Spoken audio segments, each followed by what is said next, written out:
former independent Senator Joe Lieberman of Connecticut, who back in 2000 was the Democratic Party's nominee for vice president in an election that came down to roughly 500 votes in Florida. This election obviously very different. It was nowhere close. Senator, what is your reaction to our breaking news tonight?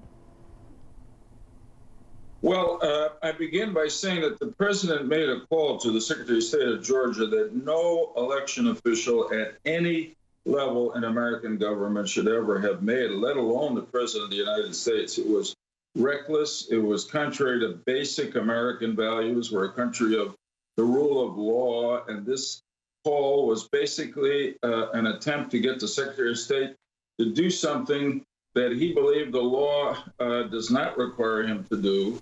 It also violates the basic principle of our democracy that people who govern are there by consent of the governed. And the people of Georgia have said, and the governor, the lieutenant governor, the Secretary of State, all Republicans who supported Donald Trump have said Joe Biden carried Georgia. So this call was irresponsible. It was reckless. It might have been illegal. If President Trump was in the middle of his term, I have no doubt that this call and the tape of it would be the basis of another attempt to impeach him for carrying out behavior that is not worthy of our American presidency.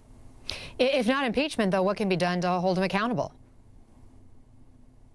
Well, the main thing that can be done now, because he has less than 3 weeks in office, is for Republicans to reject his leadership. I know all the polls that show that the core constituents in the Republican Party still support President Trump, but honestly, who was it, Dante? The hottest places in hell are reserved for those who in times of moral crisis preserve their neutrality.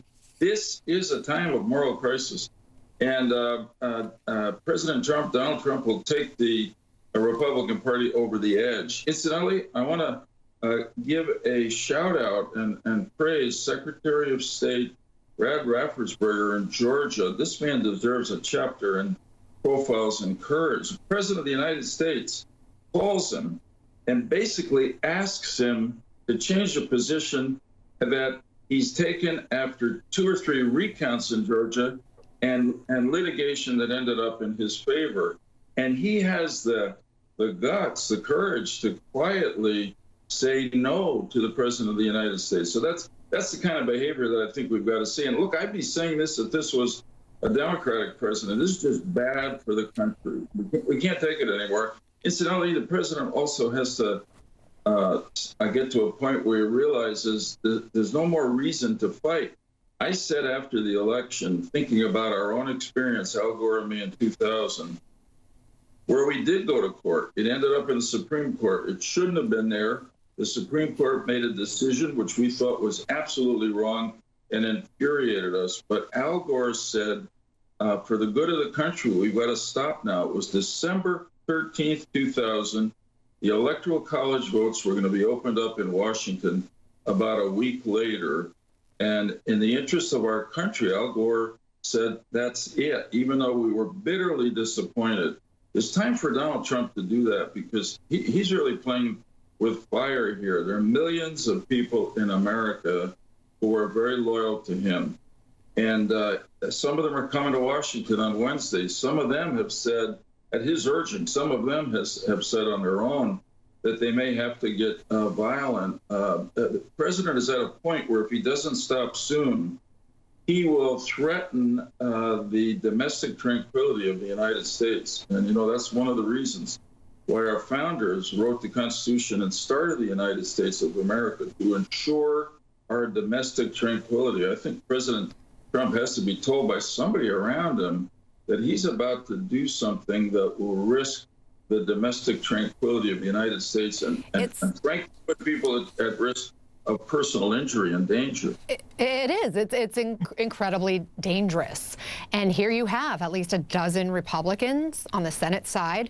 140 House lawmakers, Republicans, will participate in this stunt next week, protesting Biden's victory and objecting to counting these electoral votes of a free, fair, secure election. You called the Secretary of State of Georgia a profile encourage. What do you call this effort? I think this effort is another example of the disease of partisanship going wild in Washington. I mean, it's very clear that everything that's been done since Election Day in November regarding the presidential vote count has been according to the Constitution. The vote that's going to occur on Wednesday, where the electoral ballots are open from the different states, is purely ceremonial. I mean, if members of Congress look at the law that was passed in the 1880s that governs what happens on Wednesday, the members of Congress then passed that law to make sure that the will of the states was respected and that all that happened in Washington was that the envelopes are open and the votes were counted. I do want to say, again, another word for Al Gore. He was Vice President of the United States in December of 2000. He presided at the joint session where the electoral ballots from the states were opened. But he knew that he had no role beyond just basically opening the envelopes and presiding. And we discouraged the members of the Senate from joining the few protests that happened in the House because we thought it was wrong. And as a result, there was never a vote on those protests in 2000. Honestly, we've got to get back to that for the good of the country and for the domestic tranquility of the country, so we don't get into from a political debate here into what I fear could be civil unrest in America. It's not worth it. Quickly, if you will, because I only have a few seconds left, but you're a dear friend of Senator John McCain, who himself felt the sting of a presidential election loss, but he still urged people to accept Barack Obama as their president. To see his party now, what do you think he would say? Can I be honest? Well, a lot of what he say is not repeatable on CNN, but he probably would say in McCain vocabulary, the wackos have taken over the national party, his party, and he would hope and pray and work for the return of center-right Republicans. John was a conservative Republican, but he was an independent person who always put the well-being of the country first, and he'd really be dismayed and furious about what's become of the Republican Party today.